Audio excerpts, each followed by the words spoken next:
Amen. Purihin ang Panginoon. Hallelujah. Sige po, magbabasa tayo ng salita ng Panginoon for our scripture reading for tonight. Ay mapatatagpuan po natin sa Galatians chapter 5, 1 to 4. Sabay-sabay nating basahin.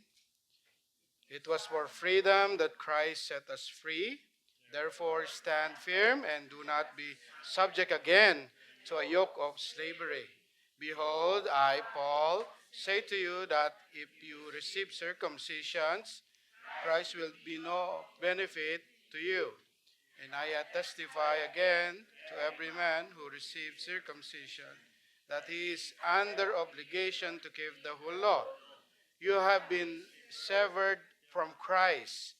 You who are being justified by law, you have fallen from grace. Praise God. Purihin ang Panginoon.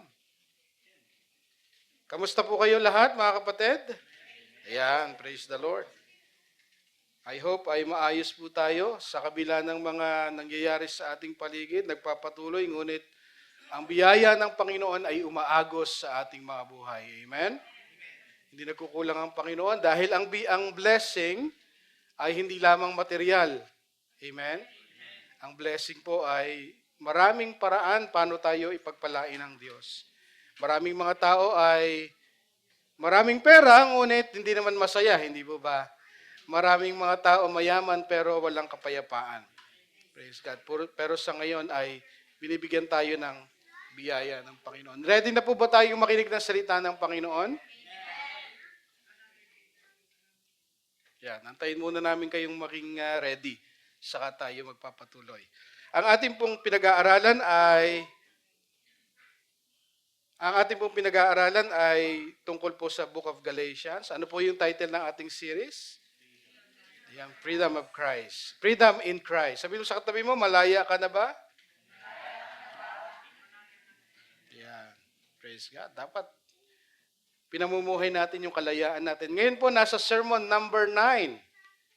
Ayan, yung mga hindi nakasubaybay ay pwede niyo pong balikan. Yung iba na-record, yung iba hindi yata na-record. Ano? Pwede niyo pong balikan. Sermon number 9, Paul's teaching, ito medyo play on words po yung ginamit ko rito. Paul's teaching or false teaching. Ayan. Paul's teaching or false teaching. Yung tinuturo ba ni Pablo ang ating paniniwalaan o maling katuruan? Ang ating pong pag-aaralang teksto ay Galatians chapter 5, 1 to 15. Ang ating pong proposition ay because Christ has set us free by grace, believers must stand firm in the freedom, reject legalism, and express that freedom through love. Tayo po ay pinalaya na ng Panginoon. So kung tayo po ay pinalaya ng Panginoon, dapat manindigan tayo sa kalayaan tinanggap po natin. At paano tayo manindigan ay dapat natin itong ihayag sa pamamagitan ng pag-ibig sa ating kapwa. Ganun po ang kalayaan, mga kapatid. Naranasan natin yung kalayaan sa pamamagitan ng pananampalataya sa Panginoon. Nung nanampalataya tayo kay Jesus, sino po nanampalataya sa Panginoon dito? Meron ba? Kukunti lang yata. Sino po nanampalataya sa Panginoon dito? Amen. Praise God. Kung nanampalataya tayo sa Panginoon, meron na tayong kalayaan. Kalayaan sa makasalanan, kalayaan para hindi na tayo nakailalim sa kautusan, para tayo ay maging makatuwiran. Bagkus, meron na tayong kalayaang nanggagaling sa Panginoon sa pamamagitan ng kanyang biyaya. So sapagkat kung meron na po tayong kalayaan, dapat po tayong manatili doon sa kalayaan na yun. Kasi may tendency na bumalik tayo eh. So kung paano natin i-express yun, yung kalayaan na yun, sa pamamagitan ng pag-ibig. Hindi pwedeng sasabihin natin, Pastor, malaya naman ako eh. I can do everything I want. Hindi po yun ang tunay na kalayaan. Before we proceed, meron po dito isang storya na kinuwento po ni D.L. Moody. Si D.L. Moody ay isang sikat or a great evangelist. Sabi dito natin, we are already free when we believe in Jesus, but many of us do not stand on that freedom. The great evangelist D.L. Moody illustrated this point by quoting an old former slave woman in the South following the Civil War. Pagkatapos na po ng Civil War, meron pong isang slave woman, no, anong nangyari sa kanya? Being a former slave, she was confused about her status and asked, nakukonfuse siya, ano ba talaga? Ako ba ay malaya na o hindi pa? She was confused. Anong tinanong niya? Sabi niya, now is I free or bin I not? Ano, sabi niya doon, Old English eh. Now is I free or bin I not? Ako ba'y malaya na o hindi pa? When I go to my sabi niya, when I go to my old master, he says, I ain't free. Pag pumunta daw siya sa kanyang sa old master niya, sa kanyang amo, dati niyang amo, kasi slave nga siya. Sabi sa kanya nung old master niya, hindi ka pa malaya. Pag daw siya pumunta, sabi niya dito, when I go to my old master, he says, I ain't free. And when I go to my own people, they say, I is.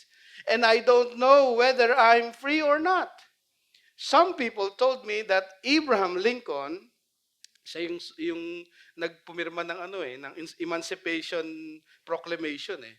Some people told me that Abraham Lincoln signed a proclamation, but master says he didn't. Sabi daw nung kanyang lumang master, hindi naman pinirman eh. He didn't and have any right to. Wala siyang karapatan para pirmahan. Yung kalayaan mo, yung proclamation na yon. Many Christians are confused on the same point. Maraming Kristiyano ganoon din eh. Malaya na sila, pinalaya sila ng Panginoon, pero nakikinig pa rin sa old master, si Satanas. Sabi, hindi ka pa malaya. Kailangan mong gawin ang kautusan upang ikaw ay maging banal sa harapan ng Diyos at maging katanggap-tanggap sa harapan ng Diyos. Kailangan mong gawin, maging relihiyoso para maging katanggap-tanggap sa Panginoon. Hindi ka pa malaya. Yun yung nangyayari sa atin, mga kapatid. Many Christians are confused on that same point. Jesus Christ has given them an emancipation proclamation, but their old master tells them they are still slave to a legal relationship with God. Yung relationship daw sa Panginoon ay sinasabi ng old master, hindi. Hindi ka pa malaya. They live in bondage because their old master has deceived them. Remember, whom the Son sets free is, amen. Ang sinumang pinalaya na ng anak ng Diyos ay tunay na malaya. Today, let us see how Paul encouraged Galatians to stand firm on freedom they receive and how to express that freedom. Pag-aralan natin, paano in-encourage ni Apostol Pablo na manatiling nakatayo sa kalayaang tinanggap nila ang mga taga-Galatia. Una, the call to keep standing. The call, puro sito, tatlong silang ito mga kapatid. The call to keep standing. Don't submit again to a yoke of slavery. Huwag tayong babalik sa pagiging alipin. Hello mga kapatid? Galatians chapter 5 verse 1, basahin natin. It was for freedom that Christ set us free. Therefore, stand firm and do not be subject again to a yoke of slavery. Sabi ni Apostol Pablo, sinulat niya, tandaan niyo po yung context ng ating pinag-aaralan. Sumulat si Apostol Pablo sa taga-Galatia, bakit nadideceive sila ng false teaching, yung tinatawag na itong mga Judaizers na ito, pinababalik sila sa mga relihiyosong mga gawain upang maging katanggap sila sa Panginoon. Sabi ni Apostol Pablo, sinulat niya rito, it was for freedom that Christ set us free. So the purpose by which Christ gave Himself, dying on the cross to redeem us, is to set us free. Tandaan niyo, namatay ang Panginoong Hesukristo sa krus ng Kalbaryo. For what purpose? Ang purpose ng Panginoon ay para palayain tayong lahat. Ang problema, bumabalik tayo sa pagiging alipin. Tandaan niyo, yun yung purpose ng Panginoon, ha? To set us free. Jesus set you free that you might live in freedom. You might live in freedom. Pinalaya, ang purpose ng Panginoon, bakit siya namatay sa krus ng Kalbaryo upang ikaw ay palayain at ipamuhay yung kalayaang binigay niya sa'yo. Yung kalayaang nakamtan mo sa pamamagitan ng pananampalataya sa Panginoon. The problem with many Christians like Galatians, after being free from the bondage of religion, they want to be enslaved again by it.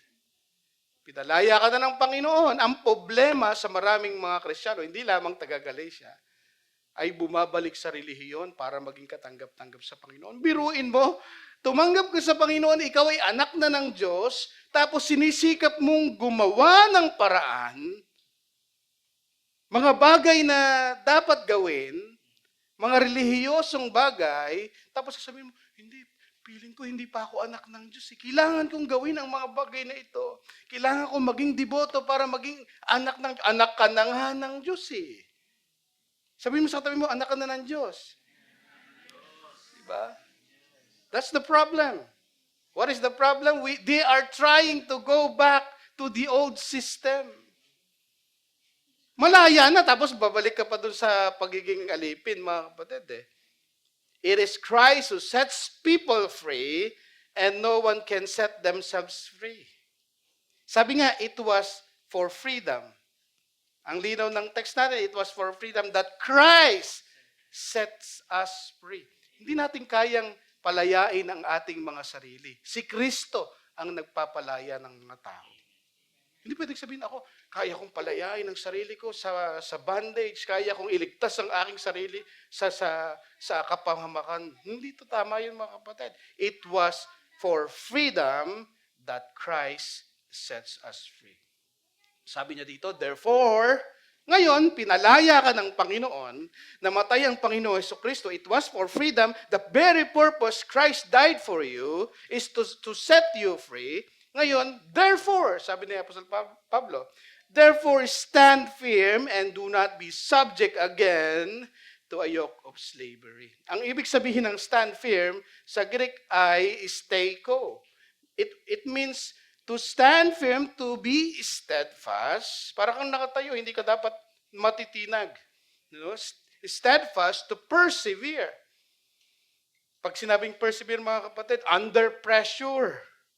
Talagang kahit na marami kang nararan, parang binabagyo ka, pero nakatayo ka pa rin, di ba? Yung mga punong matatag, yung ugat ay talaga namang lumalim, kahit na bumagyo, ay hindi natitinag. Yun yung ibig sabihin ng to persevere, to stand firm. Saan tayo mag-stand firm? Doon sa kalayaang tinanggap natin sa Panginoon. Doon ka mag-stand firm. Kasi nga, ang problema sa mga taga-Galatians, anong nangyayari? They don't stand firm. Nadadaya sila ng false gospel. Tandaan nyo, Galatians chapter 1, verse 8 and 9, sabi ni Apostol Pablo, sino mang nagtuturo ng maling aral, ng iba dun sa mga tinuro na namin, ay pakasumpain. Let them be anathema. Kasi nga, si Apostol Pablo, alam niyang may raming nagtuturo ng maling aral. So to stand firm means to hold one's ground. Sa military, ganun laging pagka nakakapanood ka, lalong-lalo na yung mga makalumang gera, di ba? Yung mga medieval period pa eh. Sasabihin na, stand firm. O sasabihin nila, yung position nila hindi pwedeng gumalaw eh. Nung unang panahon, ganun pa eh. Ispadahan pa eh. Talagang yung linya nila, hindi nila binebreak eh. Yun yung sinasabi ron, stand firm. Tatayo ka doon sa position mo. Like in military, where the commander telling the soldiers to hold their position. Sasabihin ng commander, hold your position. No, di ba? Kahit na tumatalsik na yung bala sa'yo, kailangan mong hold your position. Ganun yung sa military. Ganun din sa ating pananampalataya, mga kapatid. Kahit na anong mga false teaching, kahit ano pa yung naririnig natin, kahit na binubulungan pa tayo ng kaaway, hindi ka malaya. Stand firm. Sabi mo sa tayo mo, stand firm. Hold your position. Ano yung position na i-hold natin? Yung pagiging malaya. Naintindihan natin, napakalinaw mga kapatid eh. Hinihimay-himay natin yung sinasabi ni Apostol Pablo. So the purpose of Christ setting you free is for you to live in freedom. You must live that freedom out. Pinalaya ka ng Panginoon, dapat ipamuhay mo yung kalayaang tinanggap mo sa Panginoon. And you must guard that freedom. Huwag mong hahayaan na dayain ka, huwag mong hahayaan na agawin sa iyo yung kalayaan na yun. Kahit pagka sinasabi sa iyo ng old master mo, si Taning, ang ating mga old master, tandaan natin. Sasabihin niya sa iyo, hindi ka malaya. Kahit sinasabi sa iyo yun, dapat hindi ka makikinig. You stand firm. Yun ang ibig sabihin. You should not let anyone deceive you and entice you to be slave again. Huwag mo hayaan. Kahit na sino pa yan, hindi literally si Taning. Ang dinidil ni Apostol Pablo dito, mga false teacher eh. Are you listening, mga kapatid? Mga false teacher, sinasabi niya po nung mga false teacher, yung mga Judaisa, hindi, kailangan nyo una magpatuli para kayo ay maging katanggap-tanggap sa Panginoon. Pangalawa, kayo ay dapat sumunod sa mga dietary laws. Dapat kainin to, ito bawal. O, bawal itong dinuguan, bawal ito. Dapat huwag kakain ng puto. No? Kailangan daw may puto pala. No? Yung dinuguan, huwag daw kakain, kailangan may puto eh. Bawal. Ang daming bawal. O kailangan Sabado lang magsisimba. Maraming relihiyon na ganyan eh. Kailangan Sunday lang magsisimba. Legalistic eh. Oh. Sa Pilipinas, Sunday ang simba, tayo Saturday. Yung iba sasabihin, bakit Sabado? Dapat Sunday. Sinabi nga ni Apostol Pablo last week, di ba? Kayo'y nakatali sa mga araw, sa mga buwan, at sa mga taon. Hindi tayo legalistic. Tayo'y malaya na. Yes, mag-a-agree tayong lahat. Okay, mahirap naman, kayo lang ang magsisimba. O, gusto ko, Pastor, Sunday ako magsimba. Tapos ikaw lang mag-isa. Di ba? Magkakasundo tayo. Di ba? Walang problema ron. Pero hindi tayo legalistic. Naintindihan natin, mga kapatid? To a yoke of slavery, sabi ni Apostol Pablo. Ang ganda ng word na ginamit ni Apostol Pablo dito, mga kapatid. Paul used the Greek word, zygos, or zygos, a crossbar, or band, a yoke. At tignan natin yung picture, mga kapatid. Ayan yung zygos eh. No? Ang ibig sabihin niyan, it binds two animals together, force them to move in the same direction. So kapag ka pala ikaw ay nasa yoke, na para kang nakatali sa yoke, mga kapatid, naka-under ka ng yoke, kung saan pumunta, yung isa, wala kang choice. Kaya nga, slave ka eh. Naintindihan natin, mga kapatid? Binds two animals together, force them to move in the same direction. Kung papunta sa kapahamakan yun, pupunta ka rin sa kapahamakan. Places a burden and control them. Therefore, being under the law is like a crossbar that will force us into the same direction, which is a cycle of trying. Andiyan kayo, kapatid? Kapag ka daw tayo ay nagpa-under sa yung yoke of yung sinasabi na sa Bible, yoke of slavery, anong mangyayari sa atin? Nakatali tayo. Naka-under tayo, mga kapatid. Kung saan pupunta yung law, no? Which is puro trying and failure. Pwede mo namang gawin yung kautusan eh. Subukan yung sarili mo na maging banal sa harapan ng Panginoon sa pamamagitan ng pagsunod sa kautusan. Sisikapin mo magiging katanggap-tanggap sa Panginoon sa pamamagitan ng kautusan. Ang problema, cycle yun. Trying and failure, trying and fail. Puro fail lang yun eh. It will fall into fail. Walang perfect, mga kapatid. Si Jesus lang ang nakapulfill ng law. Kaso hindi ka naman si Jesus eh. Naintindihan natin, mga kapatid? Therefore, being under the law is like a crossbar that will force us into the same direction, which is cycle of trying and failing. Trying to gain salvation on our own, but always wanting. Laging kapos. Sinusubukan mong maligtas sa pamamagitan ng paggawa ng pagsunod sa kautusan. Sinusubukan mong maligtas sa pamamagitan ng pagsunod sa mga relihiyon. Laging kapos. Bakit anong sabi ng Biblia? Ang Diyos ay banal. At walang nakaabot sa kaluwalhatian ng Diyos. Kaya kailangan natin ng Panginoon. Verse 2, ang Panginoong Jesus. Verse 2, ano sabi niya? Behold, I, Paul, say to you that if you receive circumcision, Christ will be of no benefit to you. Ito na. Lagi natin binabanggit yung circumcision from chapter 1. Ito na talaga, literal, sinabi ni Apostol Pablo. Kung kayo ay magpatuli, sabi ni Apostol Pablo, walang kabuluhan sa iyo ang ginawa ng Panginoong Jesucristo. Ang linaw, mga kapatid. Kung kayo ay tatanggap ng pagtutuli, pinawawalang kabuluhan ninyo ang ginawa ng Panginoong Jesucristo. Anong ibig niyong sabihin dito? Paul is not attacking circumcision per se. Hindi yung circumcision, wala namang masama doon, magpatuloy ka o hindi. Maraming Pilipino nagpapatuloy eh. Pero not religious purpose. Andiyan kayo? Medical purpose, tradition purpose, pero not religious purpose. Ang inaatake ni Apostol Pablo dito, yung pagtutuli, ginagawa nilang requirement para maging katanggap-tanggap sa Panginoon. Para makumpleto ang kanilang kaligtasan, which is galing sa relihiyon ng Jewish. Mosaic law, mga kapatid. So, Paul is not attacking circumcision per se, but the use of circumcision as the basis of justification. Ginagawang basihan eh. O ikaw, tuli ka na ba? Hindi pa. Hindi ka katanggap-tanggap. Hindi ka pa ligtas. Yung salvation mo, 50% pa lang. Ganun ang nangyayari dito, mga kapatid, sa Galatians. No? Basis of justification. When Paul writes, if you receive circumcision, it means if anyone treats circumcision or anything apart from Christ as the means of salvation, then what Christ accomplished on the cross is of no benefit to them. Ibig sabihin, kapag tinrato mo na anumang bagay labas kay Kristo, anumang bagay, ito si Jesus Christ, for example, siya ang tagapagligtas. Siya lang ang paraan para maligtas ang tao. Anything na tinanggap mo, pagtutuli, relihiyon, devotion, lahat ng bagay na tinanggap mo, para ikaw ay maging justified, you are treating yung ginawa ng Panginoong Jesucristo walang kabuluhan. At saka yung ginawa ng Panginoong Jesucristo, hindi na para sa'yo. Kasi si Jesus ang source ng salvation mo, tapos naghahanap ka pa ng iba.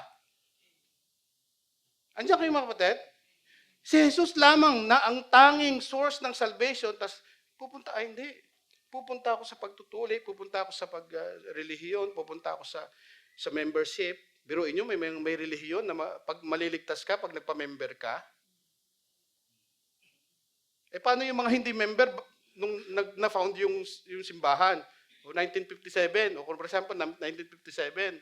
Established 1957, lahat ng magpa-member dito ay maliligtas. Biruin mo, before 1957, walang ligtas? Hindi ba nakikita yung logic na yun, mga kapatid? Pagka daw tinrato natin ang ibang bagay na source ng ating kaligtasan, ng righteousness natin, yung ginawa ni Jesus is no of benefit to us. Wala nang benefit sa iyo yun. Hindi na para sa iyo yung ginawa ni Jesus. Humanap ka na ng iba eh. Sabi mo sa tabi mo, huwag kang hahanap ng iba. Ay, iba yata yung meaning ng iba. Ulitin ko nga po, in salvation, it is either circumcision or Christ.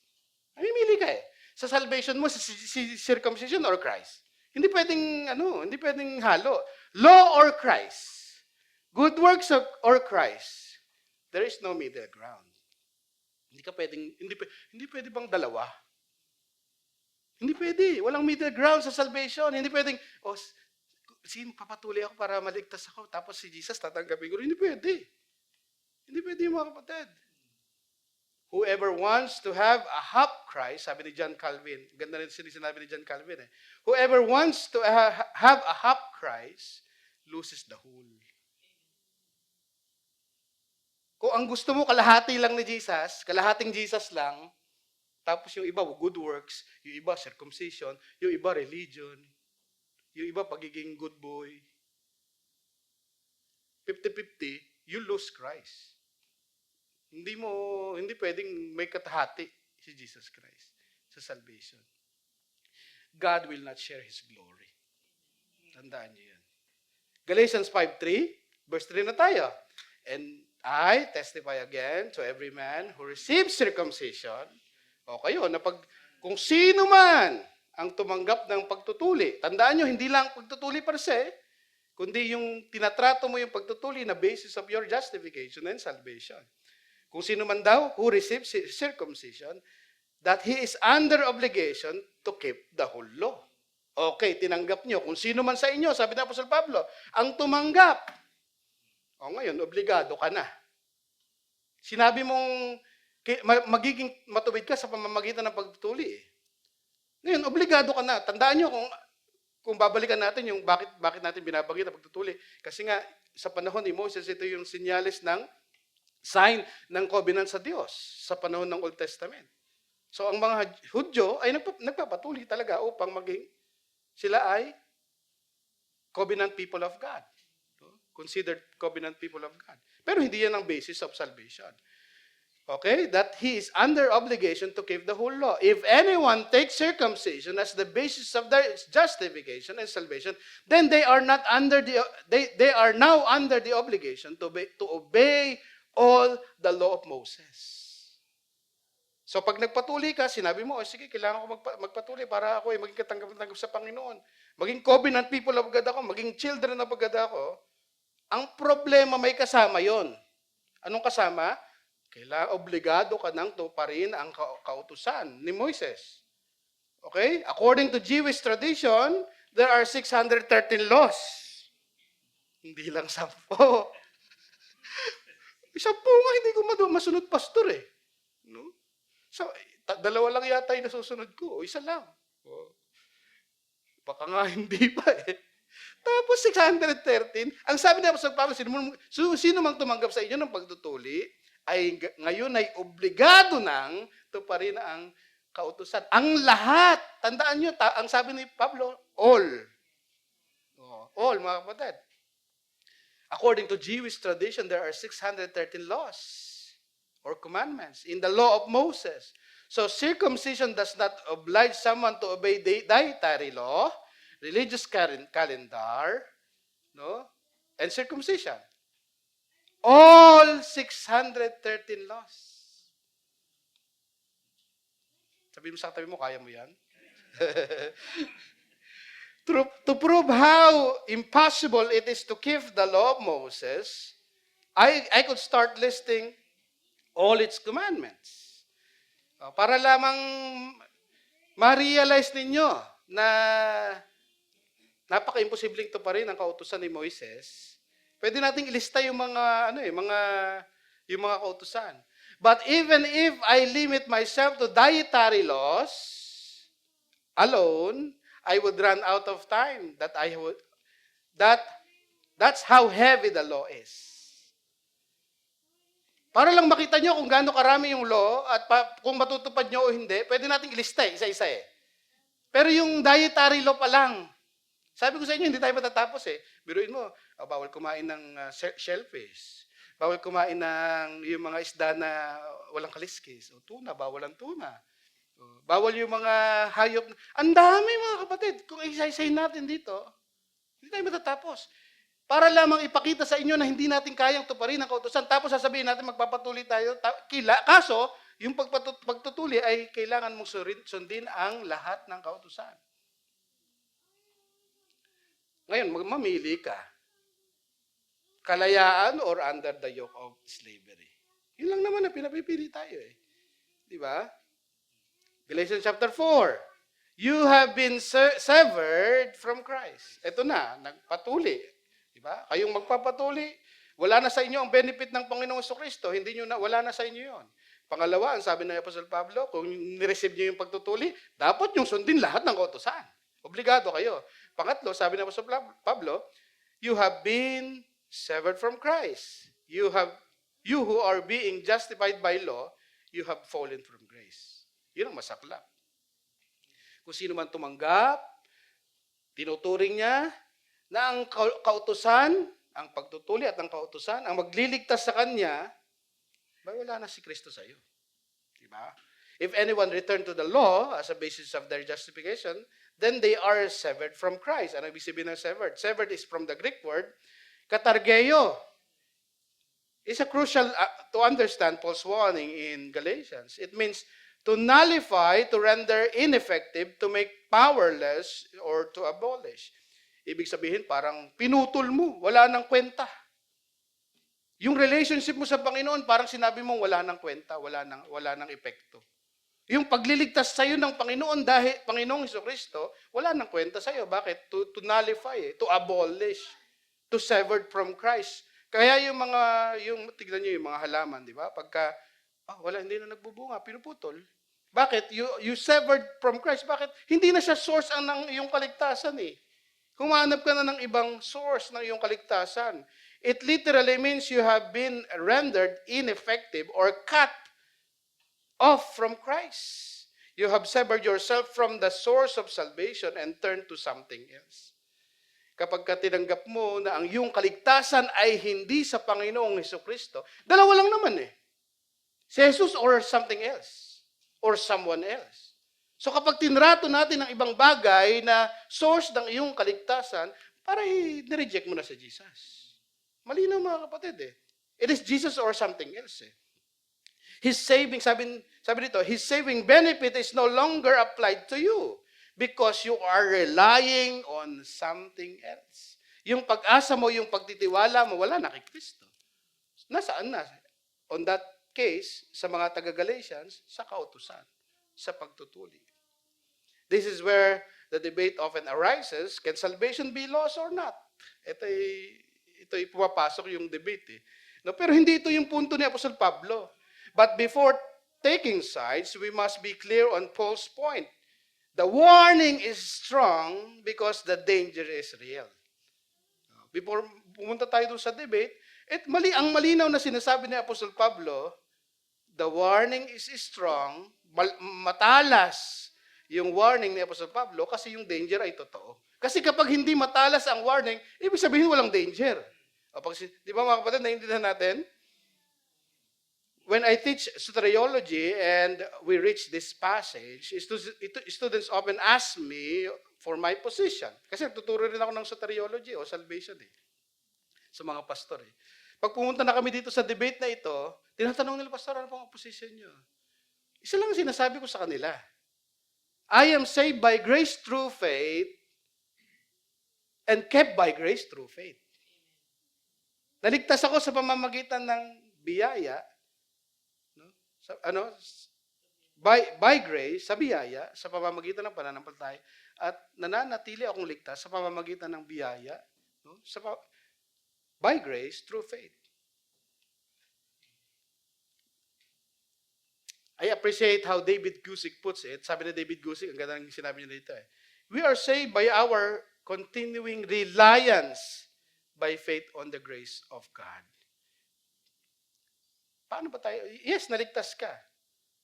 Paano ka nananatiling ligtas? Sa biyaya pa rin ng Panginoon eh. Nakaasa ka sa biyaya ng Diyos. Nananatili kang nananampalataya sa Panginoon na yung kaligtasan ko hindi galing sa akin. Yung kaligtasan ko hindi dahil sa mabubuting gawa, hindi dahil sa relihiyon, hindi dahil sa pagbe-member sa isang simbahan. Dahil sa Panginoon Jesucristo. Yun ang pananatiling ligtas. To turn from grace to law as the basis of justification is to step outside the only ground where salvation is found. Napakaganda nito mga kapatid, tandaan ninyo. To turn from grace to law, bumalik ka sa law, bumalik ka sa pagtutuli, bumalik ka sa religion, as the basis of your justification, is to step outside the only ground where salvation is found. Kay Kristo lang matatagpuan ang kaligtasan eh. Ngayon, pag bumabalik ka sa kautusan, umaalis ka dun sa ground ng basis ng salvation. 5 and 6, verse 5 and 6, for we, through the Spirit, by faith, are eagerly waiting for the hope of righteousness. For in Christ Jesus, neither circumcision nor uncircumcision means anything, but faith working through love. After reminding them that Christ has set us free, urging them not to return to slavery of the law, and warning them about the consequences of relying on the law for justification, Paul now presents the right way a Christian should live. Paano mamuhay ang isang Kristiyano? Kasi pinaalalahanan niya na ito, dapat manatili kayo sa pananampalataya, sa pagtayo sa kalayaan. Ngayon, paano mamuhay? Huwag kayong mamuhay ng parang alipin. So, paanong mamuhay? Ito, sinabi na Apostol Pablo by faith, express through love. Mamumuhay tayo sa pananampalataya, araw-araw po pananampalataya na hindi sa gawa ko sa Panginoong Hesukristo ko nananampalataya. Paano mo ngayon i-express yung faith na yon? Sa pamamagitan ng pag-ibig sa kapwa, paglilingkod sa kapwa, mga kapatid. By faith are eagerly wanting for their hope of righteousness. We have assurance not because of our ability to obey the law, but because of the internal witness of the Spirit by faith. Bakit ka ligtas? Paano mo nasabing ligtas ka? O pag tinanong kita, o pag namatay ka ngayon, saan ka pupunta? O sagot mo, sa langit po. Paano ka nakasigurado? Huwag mong sasabihin kasi, ang bait ko Kasi po, lagi ako umati ng gawain. Kasi po, nagtatights ako wrong answer. Bakit ka ligtas? Kasi yung banal na espiritu ang nagsasabi sa akin na ako'y anak ng Diyos. Internal witness of the Holy Spirit. Sigurado ka, bakit? Alam mo ang banal na espiritu ang nangungusap sa iyo ay malinaw mga kapatid By faith are eagerly waiting for the hope of righteousness. Bakit? Because of the Holy Spirit. By faith. Tandaan nyo, by faith lagi ang sinasabi na Apostol Pablo dito. Nawala na yung by works By faith. Ito yung pamumuhay. Being circumcised or not, circumcision means nothing. Nilinaw na ngayon ni Apostol Pablo. Yung tuli at hindi tuli, walang kwenta yun. Kahit tuli ka o hindi, walang kwenta yun. Kapatid, yun na yung basis na. Justification, sanctification, and glorification is by faith in Christ alone. Wala nang bisa yun. Tuli ka man o hindi, walang bisa yun. Hudyo ka man o hindi, walang bisa yun. Kasi ang kaligtasan ay naki Kristo. Amen. But faith working through love. True faith is not passive but active. Andiyan pa ba kayo? Buhay pa? Number 1 pa lang tayo. Ang tunay na pananampalataya ay active, gumagawa, kumikilos. Amen? Hindi yung, ako po ay may faith, pananampalataya. Ang tunay na pananampalataya ay ini-express sa pamamagitan ng pag-ibig, mga kapatid. By faith. True faith is not passive but active. When a person truly believes, the fruit of that faith is working through love and not forced by obligation. This is similar to what James said, faith without works is dead. Paano malaman ang pananampalataya ng isang tao ay tunay? Ini-express niya yon sa pamamagitan ng pag-ibig. Faith expressed through love. Ibig sabihin, ginagawa mo lahat ng ginagawa mo ngayon hindi dahil obligado ka, kundi dahil sa pag-ibig mo sa Panginoon. Bakit ka nagsiserve sa Diyos? Bakit ka kumakanta? Bakit ka nagsisimba? Dahil mahal mo si Lord. Number 2, the challenge to keep running. Legalism hinders the race of faith. Verse 7, sabi dito, you were running well, who hindered you from obeying the truth? Paul remembered their good start in faith. And there's false teachers, the Judaizers, are the one hindering them from running well. So Christian life is not just about starting well, but finishing strong. Sabi ni Apostol Pablo, tumatakbo kayong mahusay. Sino ang humahadlang sa inyo? Ang sagot, yung mga Judaizer. Niloloko sila, mga false teachers. Who hinders you? Sabi niyo dyan. These false teachers are like obstacles in the race of Christian life. We must get rid of these obstacles so we keep running well. Stop following them. Stop listening to them. Ngayon, usong-uso na. Ang dami-daming, may Facebook na, may YouTube, may TikTok.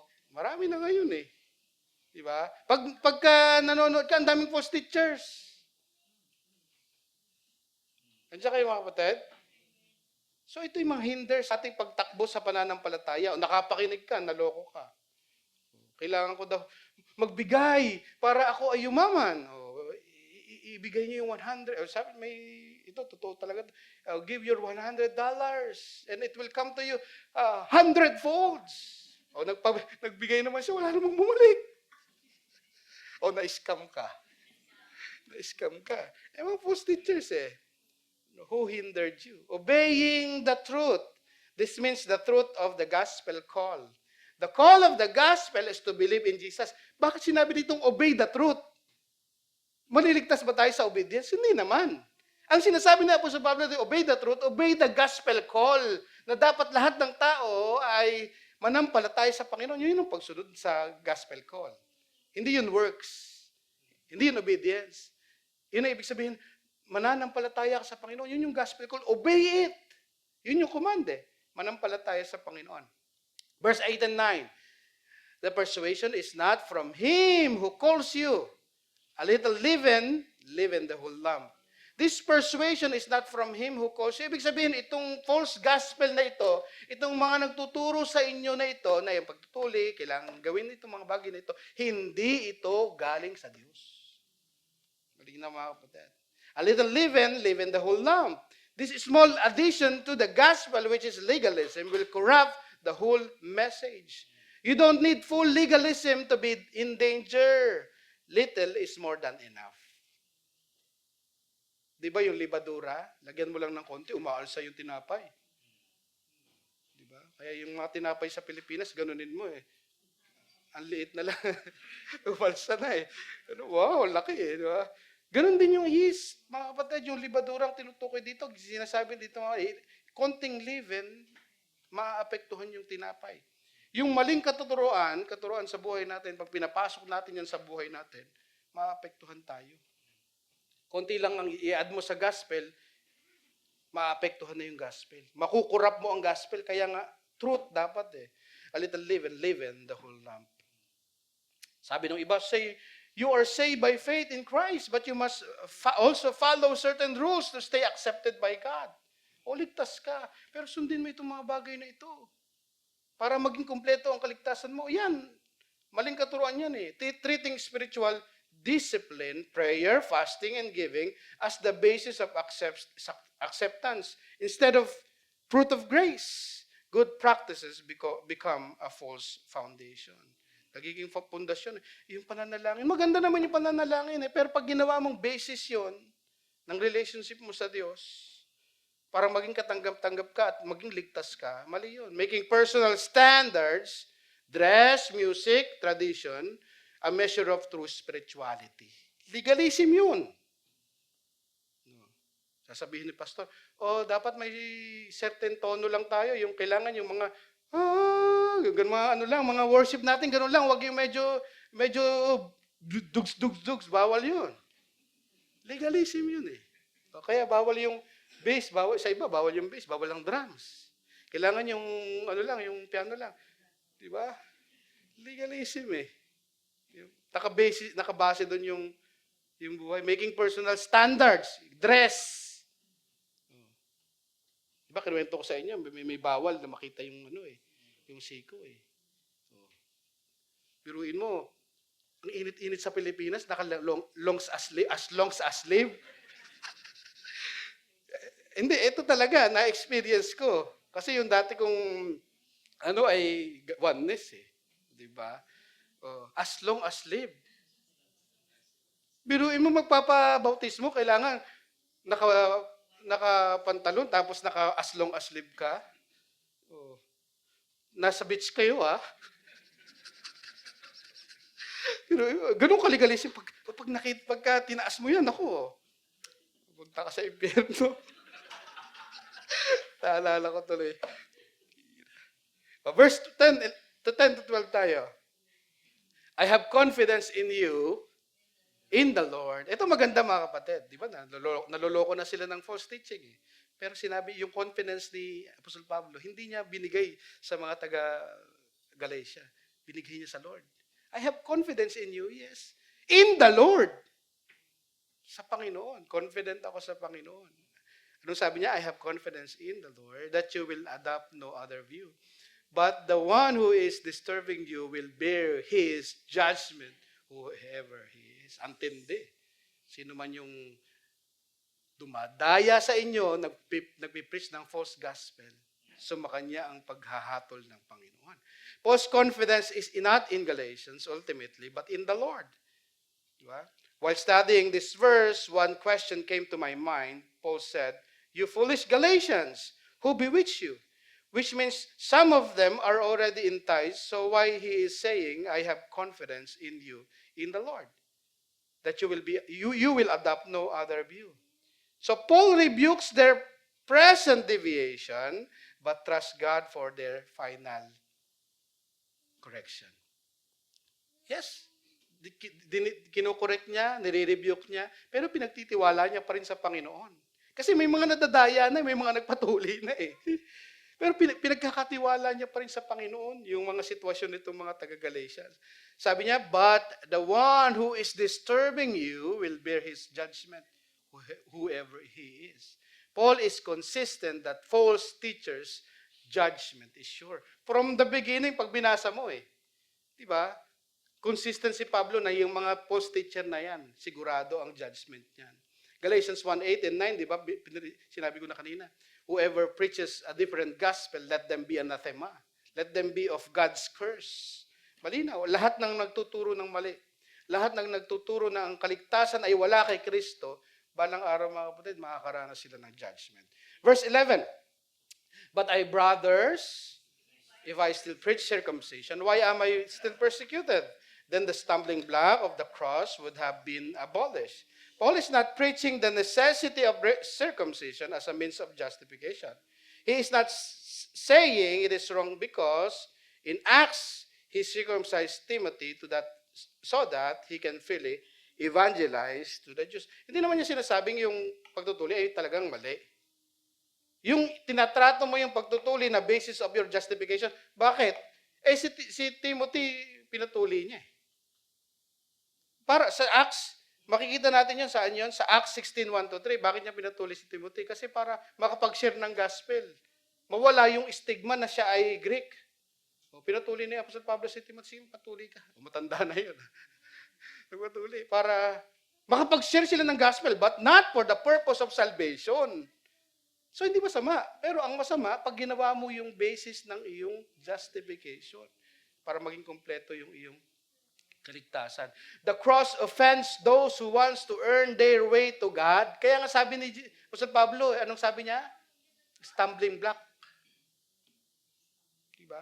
Sabi ni Apostol Pablo. So the cross offends who wants to earn their way to God. Pagka ikaw, ang sino mang tao, gusto nilang makaabot sa Diyos sa pamamagitan ng sarili nila, yung cross ay stumbling block sa kanila. Biruin mo, kailangan mong manampalataya sa Panginoon. Hindi, gusto ko Gusto ko sa sarili ko Hindi nga si Jesus cross nga So nagiging stumbling block mga kapatid. Most religion teaches man to climb up to God, but the gospel declares that God came down to men. Lahat ng religion, tinuturo yan. Kailangan umakyat tayo sa Diyos. Ito yung paraan para umakyat sa Diyos. Ang gospel, ang tinuro ng gospel, si Jesus, ang Diyos mismo, ang bumaba para abutin tayong lahat. Paul's teaching about salvation is not a small issue. It is deadly. Kaya sabi ng Apostol Pablo, judgment. Verse 12, few verse na lang tayo. "I wish that those who are upsetting you would even mutilate themselves." Ito medyo controversial to Galit si Apostol Pablo rito. Sabi niya, yung mga nagtuturo ng magpatuli kayo para maligtas, ay sana magpaputol na rin. Ganun katindi ito, kapatid. Sinasabi niyo, yung mga nagtuturo sa inyo, those who are upsetting you, tinuturo nila sa inyo, parang patuloy, para kayo mabuo yung inyong kaligtasan. Sana magpaputol na rin. Yun yung sinasabi ng Apostol Pablo. Paul is using deliberately shocking, sarcastic language that goes beyond ordinary circumcision. He is essentially saying, if you insist on cutting, they might as well go all the way. Pero inyo, tinatrato nyo yung pagpuputol ng foreskin, alam niyo naman yung pagtutol, hindi ko na kailangan i-mostra pa sa inyo. Cutting of the foreskin, tinatrato nyo ng para maging banal kayo, abay sana, lahatin nyo na. Para maging kompleto, di ba? Yun yung sinasabi ng Apostol Pablo Graphic, pero yun yung logic Pero mo, konti lang yung pinutol mo, sabi mo, banal ka na. Katanggap-tanggap ka na sa Diyos, eh bakit hindi mo pa lahatin? Yun yung sinasabi ni Apostol Pablo. Kapatid. Di ba na, logic talaga eh. Tama nga naman. Di ba? Tama nga naman, mga kapatid. Some pagan priest, kasi ito yung concept ng pagan priest eh. Some pagan priest, example sa Ibel, practice self-castration. Nagpapaputol talaga. Castration. Your teaching is not closer to God. It is closer to pagan mutilation. Pero sinasabi ni Apostol Pablo, sinasabi niyo katanggap-tanggap kayo sa Diyos. Eh hindi yan sa Diyos. Para lamang maging katanggap-tanggap sa Diyos, magpapatuli, magpapaputol, no? Hindi yan ang concept ng Diyos. He is clearly angry at the false teachers, but it is a righteous pastoral anger. Hindi siya galit dahil galit lang siya. Galit siya kasi nagiging dangerous yung teaching. Napapahamak yung mga tupa. Biruin mo, ikaw, nanay ka, napapahamak yung mga anak mo. Yung manok, di ba kapatid? Nakakita na ba kayo nun? Yung inahing manok. Tapos inaatake ng ahas. Di ba yung inahing manok talagang lalaban kahit naman hindi niya kaya? Ganun din eh. Nagiging matapang. Di ba? Na-endanger yung mga anak niya eh. He's clearly angry of the false teachers, but it is righteous, pastoral anger, not personal outburst. It is the anger of a hen when her chicks are being attacked by a snake.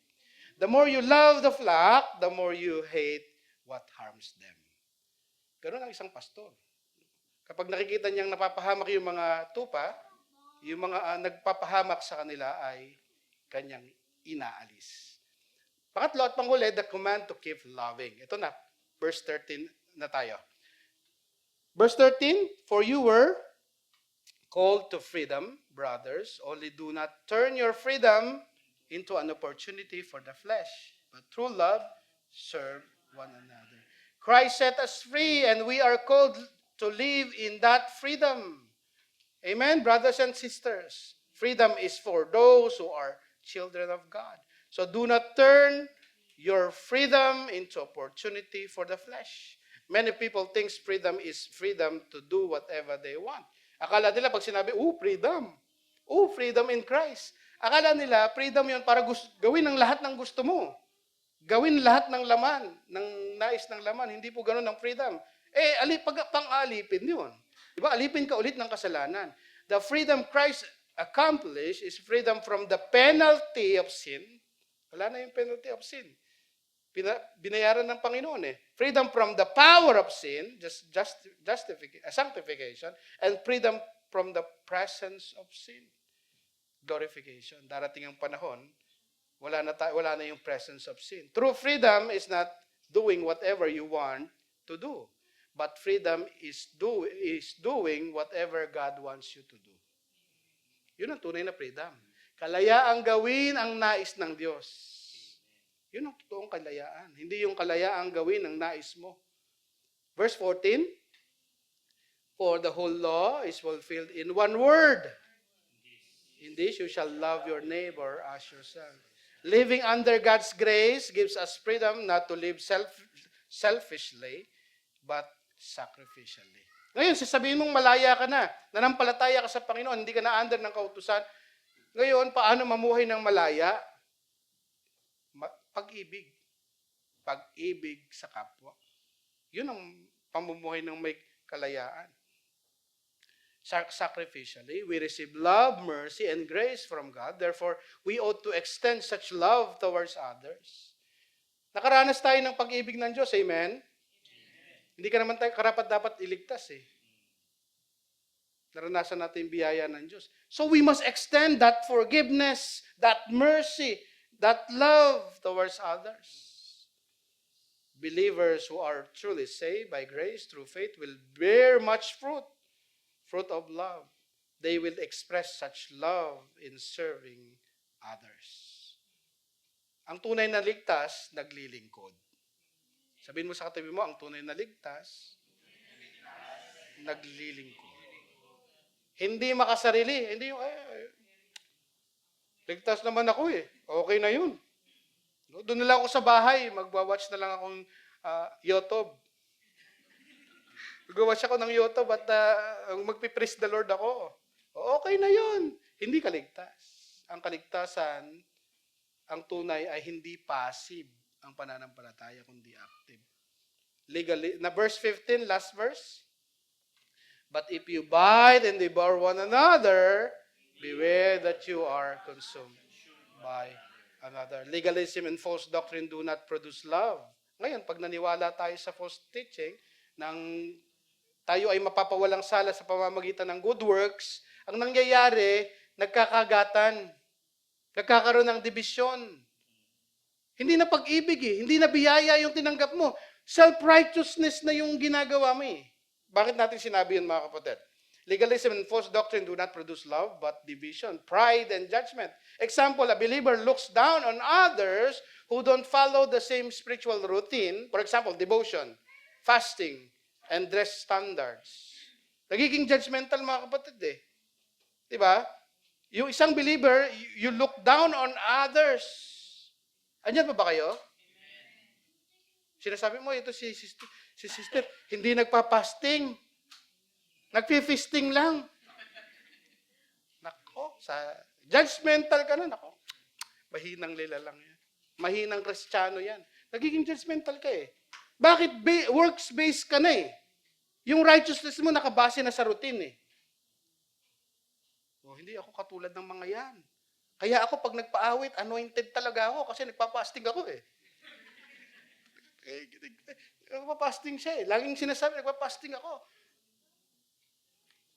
Religious Hindi yung basis ng iyong justification sa harapan ng Panginoon, yung mga bagay na ginagawa mo. Ngayon, dahil yung basis ng iyong justification, holy ako kasi sa mga ginagawa ko, sa mga devotion ko, sa prayer ko, napaka-banal ko, yung pagtrato mo sa iba, hindi na maayos. Hindi na by grace. Pero pagka ikaw ang pananampalataya mo, hindi niligtas ako ng Panginoon, hindi ako karapat-dapat, pero inibig ako ng Panginoon. Niligtas niya ako sa pamamagitan ng kanyang biyaya, nanampalataya ako sa kanya, ako iligtas ngayon. You will treat others the same way. Sila ay mga makasalanang naligtas din ng Panginoon. Kinahabagan sila ng Panginoon. Ganon din ang trato mo sa iba.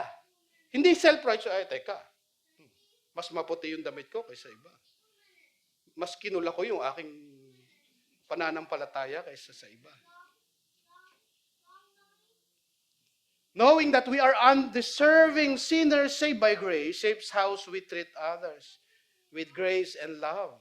When we truly understand the gospel, humility replaces pride. Pag naintindihan mo talaga yung gospel, na hindi ka karapat-dapat pero inibig ka ng Diyos, kinahabagan ka ng Diyos, pag naintindihan mo talagang tunay ang gospel, magiging humble ka, hindi ka ma-pride Hindi mo isipin buti pa ako.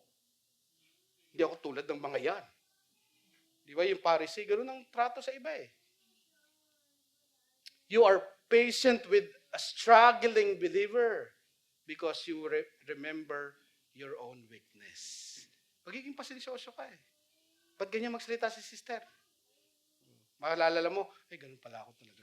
Dati ganun din ako Kinahabagan ako ng Diyos Believing that we can be righteous by our own effort leads to legalism and makes us harsh towards others. Pag akala mo naliligtas ka sa mga gawa mo, sa mga pagiging relihiyoso mo, magiging harsh ka sa iba towards others. Kasi naligtas ka sa effort mo Diba? Self-righteousness always produces a crucial and critical spirit. Pag ang legalistic ang kasama mo, parang pariseyo lagi. Pag may nasabi ka lang, tataas ang kilay. Legalistic diba? Mahirap kasama. Like the Pharisees, they appear righteous outwardly. Talagang banal na banal sa labas Pero sa loob nabubulok. Yet inwardly, they are filled with pride, a judgmental spirit. They become quick to notice and magnify the smallest sins in others. Maliit lang na kasalanan, talagang nakikita nila. Kasi bakit? Nakabase sila sa kaligtasan nila, sa righteousness nila So pag nakakita sila ng maliit na pagkakamali, na kasalanan, na mamagnify agad nila. Pero yung kasalanan nila sa loob, na mas matindi, hindi nila nakikita. Yan yung sinasabi ng Apostol Pablo, ng Biblia. Ano yung sinasabi ng Biblia? Nakikita mo yung kapatid ng iba, yung muta ng iba, pero yung troso sa mata mo, hindi mo nakikita. Ang liit-liit na kasalanan ng iba, nakikita natin. They become quick to notice and magnify the smallest sins in others while remaining blind to the far greater sins in their own lives. Pag naging legalistic tayo, nakabase sa mabubuting nagawa natin ng ating mga kaligtasan. So lahat tayo nabubuhay sa biyaya ng Diyos. Christ did not, let me close mga kapatid, Christ did not set you free to return to the law or to indulge in the flesh. He sets you free to stand firm in grace, run the race by faith, love others through the Spirit. Tanungin po natin ang ating mga sarili, mga kapatid. Am I trusting Christ alone or subtly trusting my performance? Nagtitiwala ba ako sa Panginoon? O yung sa aking kakayanan, sa mga ginagawa ko, sa aking pagiging relihiyoso? Am I running well or being hindered by legalism?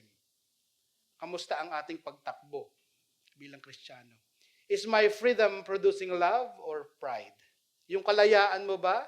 Tama ang unawa mo? Nagiging prideful ka ba? Selfish ka ba? O nagpuproduce ng pag-ibig sa iba? Amen. Sabihin natin sa katabi na, I love you with the love of the Lord. Amen. Soli Deo Gloria. Let us all stand. Thank you, Lord. Let us prepare ourselves to partake the Lord's